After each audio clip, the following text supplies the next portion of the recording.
안녕하세요. 스토리텔러 제시카입니다. 오늘 이야기는 불멸의 전설을 만든 남자 충무공 이순신 이야기입니다.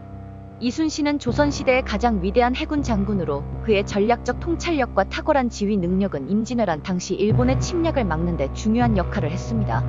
그가 이끈 해전에서 조선 해군은 23전 23승이라는 놀라운 전적을 기록했습니다. 하지만 그의 전쟁 승리에는 숨겨진 과학적 사실과 전략적 기지가 담겨 있습니다. 이순신의 전투 승리 중 가장 유명한 것은 한산도 대첩입니다. 이 전투에서 이순신은 하깃진 전술을 사용하여 일본 함대를 섬멸했습니다. 하깃진은 적을 새의 날개 모양으로 포위하여 공격하는 전술로 이는 당시 조선 함대의 기동성과 화력의 우위를 극대화했습니다.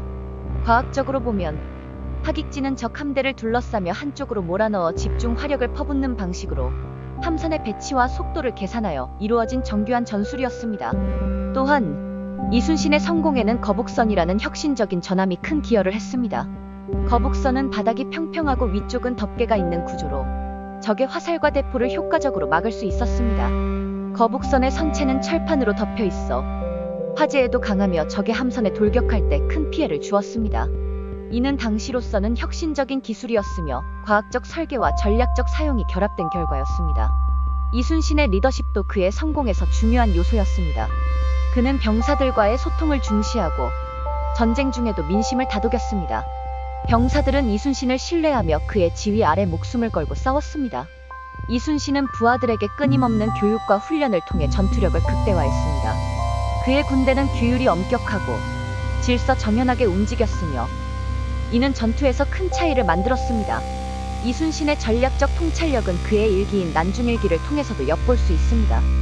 난중일기에는 전투의 기록뿐만 아니라 이순신의 전술적 고뇌와 민중을 위한 헌신이 담겨 있습니다. 그는 항상 전투를 준비하면서 동시에 백성을 보호하고자 하는 마음을 잃지 않았습니다. 그의 이런 신념과 전략이 조선의 해상 방어를 공고히 했고 그의 전술은 오늘날까지도 군사 전략의 교과서로 평가받고 있습니다.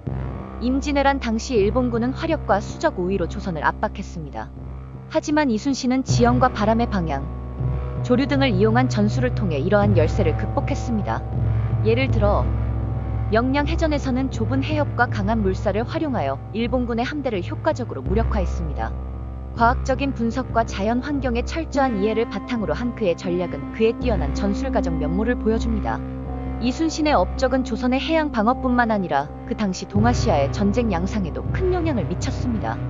그의 전략과 전술은 이후 다른 나라의 해군에게도 많은 영감을 주었으며 그의 리더십과 전투 기술은 많은 후대의 군사 지도자들에게 귀감이 되었습니다.